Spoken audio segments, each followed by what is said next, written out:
Hey guys, welcome back. So I've been off and on chipping away at this solar project since I bought the trailers actually a year ago as of the recording here.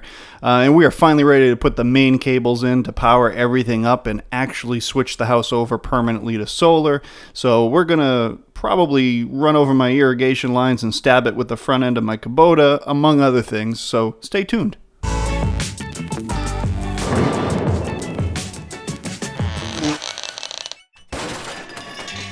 The way to explain the wiring, I think, is probably to use this very professional wiring schematic. So, the way the house has always been, this is the grid, has a line coming off the grid into our main panel here, and then from the main panel, there's a feed that goes underground and comes back up into the garage sub-panel.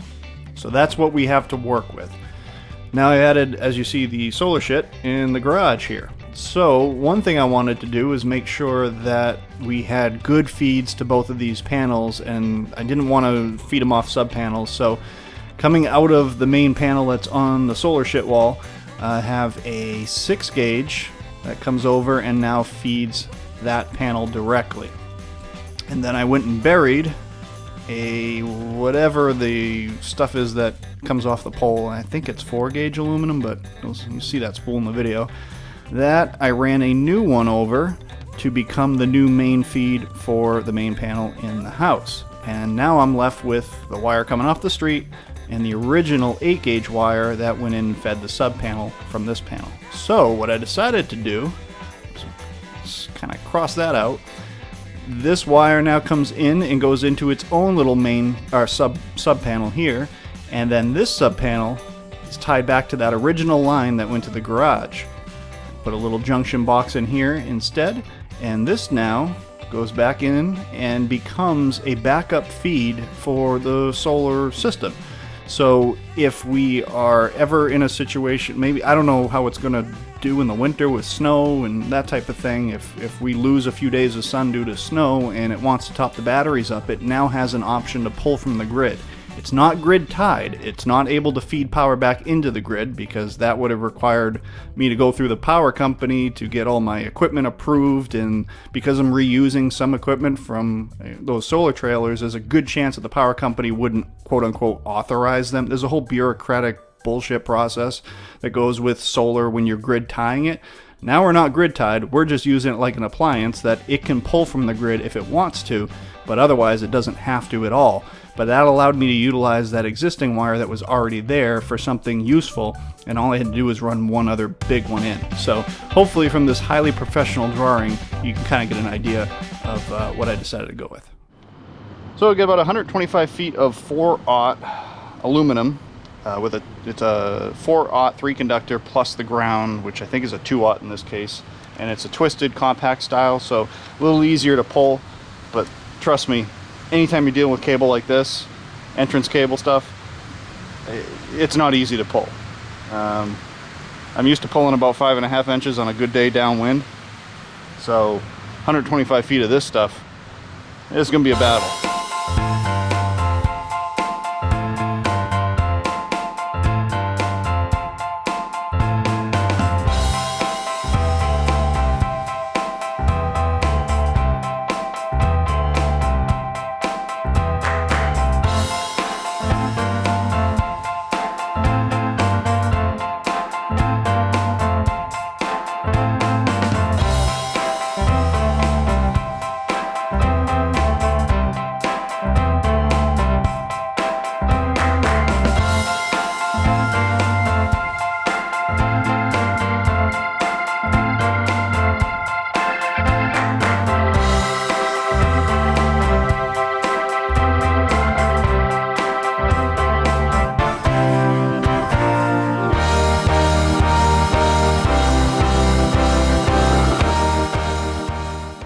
The wall is finally done. So I'm just going to give you a real brief overview of how everything ended up working out, because some things changed a little bit from my initial setup as I learned more about how to make this all work. So a couple of changes. One, I refinished the cabinets for all of these so that they look nice. Just did a textured like bed liner on there. And then I put an LED on each one of these. And what that has done is I took what used to be a little battery level monitor, and then basically put in my own LED and relocated it up to here. So I can quickly, just by walking through the garage, if any of these lights are out, that means my water level or acid level in the batteries have dropped down to a level where I need to top them back up again. So each one is independent, so it's just measuring one cell in the center of each battery pack, and that's really all you need, because they all drop about the same at the same time. But each one of these gives me a quick visual indicator that my water levels are, adequate. So each one of the battery's leads comes in individually and grabs onto these bus bars. And then on the negative side, those bus bars go through a shunt, and a shunt just measures the current. It allows the SMA inverters to see how much current's going in versus how much is coming out. I also piggybacked on that what's called a Web Junior, and this Web Junior communicates with the Midnight charge controllers so that it too can see and have a realistic view of current going in and out of the battery packs at all times. That was important because it allows you to maximize your charging profile so that you get the most power from the sun that you can.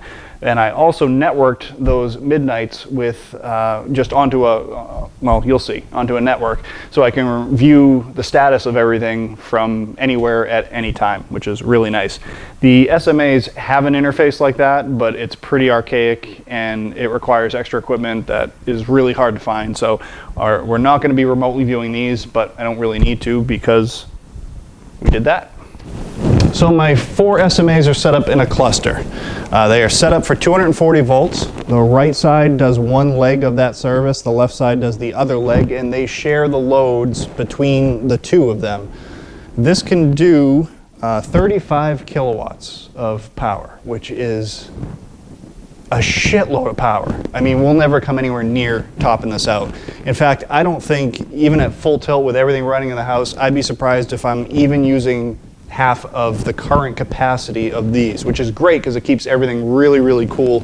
I've never heard the fans kick on these. It doesn't need to, which is good because I got them pretty close. This is closer than an SMA would recommend, but because I'm so underutilizing them, it's really a non-issue. On the charge side, we've got our 4 Midnights. Panels on the roof are broken up into 4 different sections for now. We may be expanding that, but for right now, we've got 4 of them. They all tie in. There's those charge lines going into the bus bar there. Same thing on the negative side of the shunt. And these guys I tied in with networking into a little hub right here. Hopefully that's in the frame. Yeah. So this hub then ties into my main network hub in the garage on the other side of the wall here and gives me online access to see everything that's going on. The output side, all of these guys feed into this big panel. So I've got master inverter, slave inverter 1, slave inverter 2, slave inverter 3. So these 2 are the power coming into this panel. I've got panel outlets, so some things that power these guys. I have my garage sub panel, so that's a 100 amp service going from here back to the sub panel in the garage. And then I have my main, which is going to the main house panel. That's a 200 amp service going that way. At the very top, you'll see up there a 48 volt charger. That is just an emergency charger that I've got set up, wired, ready to rock and roll. And that allows me to tie in a backup generator to supplement this thing if, again, the grid power went down and we had snow on the panels for a week. Okay, so the scariest environment imaginable. Thanks. That's all you gotta say, scariest environment. Something like that where we've got to get some power back into this. That is just there as a backup. I will probably never actually use it, but it's nice to know it's there just in case. You see all the PV lines coming in through that conduit, and then out of that conduit is the feed going to the garage and the feed coming back in from the grid so that these guys can use it as a charger. And actually, I'll show you that on the other side. So this connection here is where the grid power from the grid comes in, and I'm teeing it off to a couple of different things. Mostly it's just all basically going into these inverters, but this was a really, I had to try a whole bunch of different ways because this thing did not want to take power from the grid without causing some problems. So I had to mess around with this a million different ways, but this is what I ended up coming up with for now. Just a junction box here that is always on with the grid, and these SMAs can pull grid power from that distribution block whenever it needs to. A little battery acid tester to test every once in a while. I did do an equalization charge, and these things came right back up right where they should be, so my battery health is actually pretty damn good. So I'm calling this my power wall because it's a wall and it's got a lot of power and a lot of potential energy in it. Only other little thing I would probably want to do is I'm going to make a custom cover for the bus bar area. It's lower voltage at 48 volts, so it's not going to shock you, but God forbid some metal got in between there or landed, you know, a screwdriver landed wrong on it or something like that. The potential energy stored up in 10,000 pounds of lead acid batteries, it ain't messing around. So I'm going to make a little cover just to make sure that's super safe, but otherwise I'm really happy with how this came out. I mean, if nothing else, it looks freaking cool, but it actually works too, so that's always nice. Now, the number one comment I got on my solar panel install video was that basically I put solar panels on a garage surrounded by 120-foot tall pine trees. Yeah, I know. I'm well aware of it. I wanted them there because I was going to be on the roof in August, September, and I didn't want to bake in the sun. But now those trees need to go because, as you can see, they kind of get in the way. So it's been about a week. He's already opened up a pretty good hole here, but we have a lot more to come down. So everything basically to the left of this image, all behind the garage, that's all coming down so I get the morning sun. And then that huge stand of trees to the right, all the way down to the street, that's all coming out as well for the afternoon sun. So this is going to be a bit of a project here, but it's going to give us an awesome view when we're done. We got some water that we couldn't really see before that we will be able to see now. And then... No and then! And then? No and then! And then? No and then! And then? No and then! And then? No and then! And then? No and then! And Really starting to piss me off. And then obviously you can see the sun's already hitting the panels at this time of the day. Normally it wouldn't because the sun is just so low in the sky this time of year. So we're really excited to see what that'll do.